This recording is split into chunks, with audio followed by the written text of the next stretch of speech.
Yo soy Lucero, porque creo que todos, hombres y mujeres, debiéramos asumirnos como esta joven de 18 años, brutalmente golpeada y a punto de ser asesinada, y que ha tenido el valor de denunciar abiertamente su caso.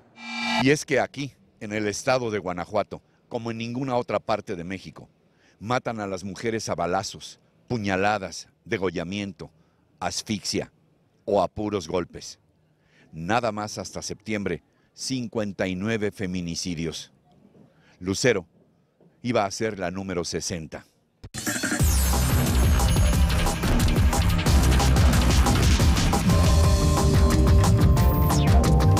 María Luz Salcedo Palacios, Lucero, antes que nada, muchas gracias por tu confianza para esta conversación, para esta entrevista. Sí. Sé que seguramente es doloroso para ti, pero cuéntame, por favor, lo que te pasó la madrugada del 12 de septiembre aquí en esta ciudad de Guanajuato. Pues yo acababa de terminar mi turno en un bar, trabajaba de mesera y un amigo que yo ya conozco desde hace casi medio año llegó a visitarme. Iba con esta persona que se llama Miguel Ángel y yo a él ya lo había visto antes, o sea, ya nos habían presentado, pero no era más que un conocido. Si lo veía lo saludaba, sin embargo no era una persona muy cercana a mí. Terminando mi turno me dijeron que si quería ir con ellos. Les dije que sí, que con que después me fuera a mi casa temprano porque al día siguiente tenía que trabajar en la mañana. Nos subimos al coche de Miguel Ángel y para primero nos fuimos hacia la Panorámica. Ahí nos paramos un rato, ellos traían cervezas y después por ahí vive mi amigo, el que yo sí conozco. Se paró fuera de su casa, se bajó, yo me bajé y dije, yo ya me voy a mi casa, ¿me dejas llamar un taxi? Y esta persona, Miguel Ángel, volteó y dijo, no, yo te echo red. Yo no vi ninguna situación de riesgo, pues porque es un conocido, tiene mi edad. Y dije, sí, está bien.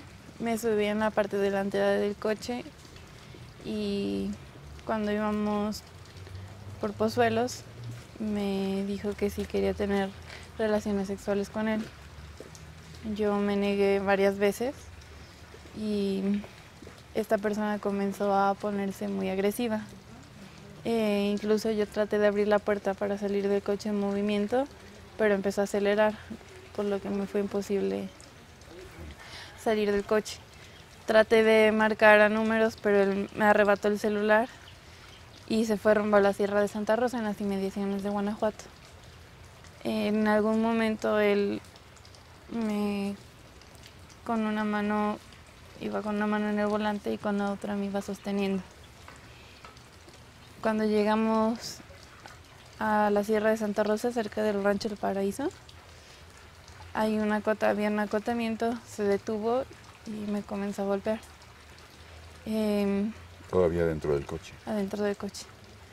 Después se bajó del coche, me bajó a mí del coche por el cabello, se puso encima de mí, me comenzó a golpear, a azotar contra el suelo y a estrangular. Yo en un momento le empecé a gritar que me mirara a los ojos. Yo estaba gritando, o sea, le gritaba que no me matara, que me viera a los ojos. Él se detuvo un poco y le pude encajar las uñas en los ojos, lo que hizo como que se distrajera un poco y le pude hacer algunas heridas. Sin embargo, me volteó boca abajo y me comenzó a presionar contra el suelo, a asfixiar. En un momento hubo un factor externo, para parecer el sonido de un coche y de personas, por lo que él se detuvo y se metió al coche. Como estábamos al lado del coche, yo alcancé a voltear y agarrar mi teléfono y corrí hacia el otro lado de la carretera. Ahí hay una parte que baja, o sea, es cerro y es para abajo y yo me metí ahí. Me esperé como 15 minutos, escuché que cerró la puerta del coche y que arrancó. Y escuché un estruendo, yo en un momento no me di cuenta de lo que era.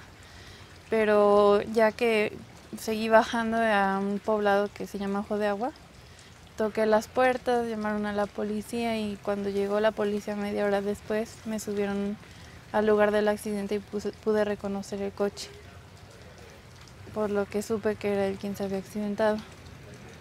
Me preguntaron a mí que si yo había estado en el accidente, les dije que no, que esa persona me había atacado y me dijeron que si quería hacer la denuncia.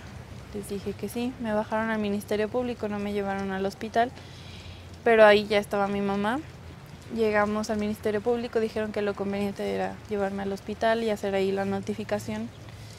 Y yo en mi coche particular me fui al hospital, pero cuando llegué esta persona ya estaba ahí. Yo dejé muy claro que era esa persona porque me preguntaron que qué había pasado, que a quién había sido. Dije que Miguel, yo no conocía sus demás nombres. Pero el médico en turno me hizo saber que había llegado un muchacho que había tenido un accidente de nombre Miguel Ángel Jasso. Yo dije que era esa persona y sin embargo nos pusieron en la misma área de urgencias a aproximadamente 3 camillas de distancia. Y pocas horas después llegó el Ministerio Público a tomarme la declaración y se fueron. Estabas muy golpeada. Las primeras imágenes que vimos tuyas son verdaderamente terribles. Así es. Te golpeó mucho tiempo y Sí, muy fuerte. muy fuerte, sí. Con el puño cerrado, básicamente, todos los golpes en la cara. Te golpeó también en el resto del cuerpo. ¿Puedes entender por qué se puso así, tan furioso? Honestamente yo todavía no lo entiendo. Yo nunca, pues bueno, no lo conocía, siempre fui amable con él, pero de repente salió fuera de sí, o sea, comenzó a golpearme con rabia, con odio, ni siquiera me veía la cara. Cuando te negaste a tener relaciones con él. Así es. ¿Qué pasó después de que presentaste tu denuncia? ¿Qué ha ocurrido? Particularmente, ¿qué te ha pasado con las mujeres encargadas de tu caso? Pues bueno, primero a mi denuncia no se le dio muchísima. Pues me dijeron que me iban a marcar, pasaron varios días y yo sin saber qué iba a pasar. Pero como aproximadamente una semana después me hicieron el examen psicológico y ahí me hicieron preguntas que no tenían nada que ver con el caso. ¿Cómo cuáles? Como a qué edad había iniciado yo mis relaciones sexuales, qué tipo de preservativo usaba, qué ropa interior llevaba. ¿El día de la agresión? El día de la agresión. Y más adelante ese tipo de cosas que yo dije en el pericial psicológico que realmente no fueron usadas incluso en mi contra en la audiencia. ¿Por qué? El abogado defensor tomó esas declaraciones que yo había hecho, que se plasmaron en la carpeta, yo no entiendo por qué, como justificación de los actos cometidos en mi contra. O sea, lo que tú les habías dicho a quienes supuestamente te iban a ayudar, a una psicóloga del Ministerio Público especializada en este tipo de delitos, ¿le pasó la copia del expediente al abogado de tu agresor? Así es, y incluso se me hicieron acusaciones denigrantes, como... ¿Cómo qué? Una palabra en específico se me acusó de inmoral y de que si yo estaba tan afectada por el suceso porque no estaba escondida en mi casa. Y esto en la audiencia, y fue algo que la gente del Ministerio Público en su momento lo permitió, no objetó, ni la juez, y la juez incluso lo tomó en consideración, lo que me parece completamente fuera de lugar y incluso pues aberrante, ¿no? Procurador, ¿qué va a hacer usted con su perita en psicología que interrogó largamente a Lucero sobre sus antecedentes en su vida sexual, sobre la ropa interior que llevaba el día de la agresión y que luego le dio una copia de todo este interrogatorio al propio abogado de el agresor, de Miguel Ángel Jasso, al señor Corona? Primero, puntualizarte dos cosas. Quien hace estas manifestaciones diciendo que las dijo o que las hizo mi perito, ¿sí?, que es la perito de la Procuraduría, sí, es el defensor particular de este Miguel Ángel Jasso. Quiero puntualizar eso. No lo dijo mi perito, lo dijo el defensor privado, el defensor particular de esta persona. Respecto de lo que integra ¿El abogado Corona? Así es. Respecto de lo que integra un expediente, todos los que son abogados en materia de derecho penal saben que no podemos un expediente que se ha integrado, mutilarlo, sacarle alguna prueba, indicio, testimonio, etcétera, etcétera. Todo, así como nos lo exige el juez íntegro, también le exige una copia íntegra para el abogado defensor. Diputada, Sí. ¿cómo se explica que particularmente en el caso de Lucero, las mujeres del Ministerio Público, la psicóloga especialista en estos delitos, la vocera de la Procuraduría, la jueza, hayan sido tan duras, siendo mujeres, hayan sido tan duras con Lucero? Es algo que nos indigna doblemente, ¿no? Creo que el hecho de ser mujeres nos hace suponer que van a tener alguna consideración o alguna solidaridad, y vemos que es todo lo contrario. La Suprema Corte de Justicia emitió un protocolo para juzgar con perspectiva de género, y vemos que tampoco se está aplicando, que al contrario, que los dictámenes de la psicóloga que le hacen a Lucero, de alguna manera, de una manera muy extraña, van a dar a manos de la defensa del agresor. Entonces, bueno, ¿qué es lo que está pasando, no? En el caso de Lucero, ¿por qué desde el principio la actuación del Ministerio Público, que sí está a cargo de la Procuraduría y por tanto del propio gobierno, ha propendido a la culpabilización de la víctima? Bueno, yo pondría primero un primer plano. No obstante que el Ministerio Público, como sucede en el caso a nivel federal, está formalmente adscrito a los ejecutivos, los ministerios públicos tienen autonomía técnica, es decir, ellos basan su actuación en la medida de la investigación de los hechos, no a través de una instrucción política o una instrucción administrativa. Verónica, ¿qué significa para ustedes el caso de Lucero? El dedo en la llaga.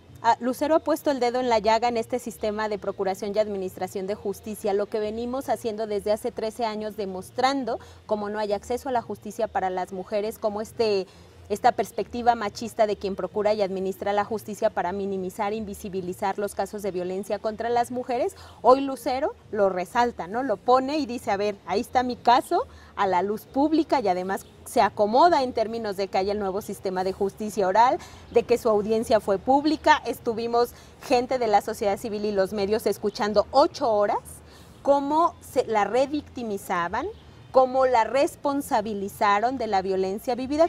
¿Crees que lo que les ha molestado aquí es que tú hayas denunciado? ¿Recibiste alguna amenaza de que se iba a exhibir tu vida privada si denunciabas?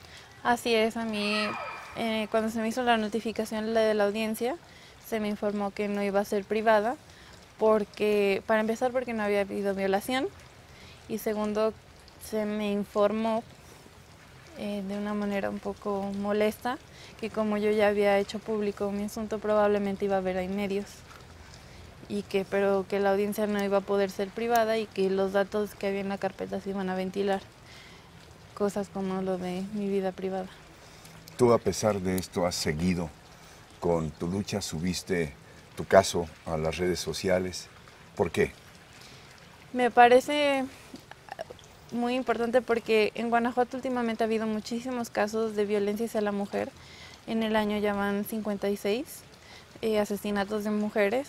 Sin embargo, las autoridades lo siguen viendo como algo más. Y este tipo de denuncias no son tomadas en cuenta, lo que más adelante se convierte en un homicidio. Por ejemplo, había una mujer que ya había hecho 7 denuncias en contra de su esposo, que no se tomaron en cuenta y terminó estrangulándola.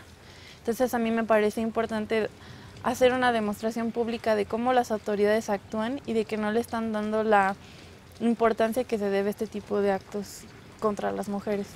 Si una mujer dice no, es no. Así vaya encuerada, ¿no? Si dice no, es no. Lucero no está sola, para concluir. No, Lucero está acompañada y estará acompañada de la Comisión Nacional de los Derechos Humanos. Con el uso de las atribuciones que le da la ley del Instituto Nacional de las Mujeres, la necesidad de investigar a los funcionarios públicos que han intervenido en el caso. Y aún así no me voy a detener, no voy a parar, porque esto solo es la punta del iceberg, solo es el comienzo. Hasta aquí el día de hoy, en el que les hemos expuesto el caso de Lucero. ¿Qué fue lo que ocurrió? ¿Y cuál hasta ahora la respuesta a sus exigencias de justicia? Pero ¿De qué dimensión es la convocatoria social en el caso de Lucero? ¿Cuáles las repercusiones en autoridades oficiales y de organismos de derechos humanos? ¿Y hasta dónde piensa seguir su lucha la propia Lucero? El próximo martes, la segunda parte de esta historia. Yo soy Lucero.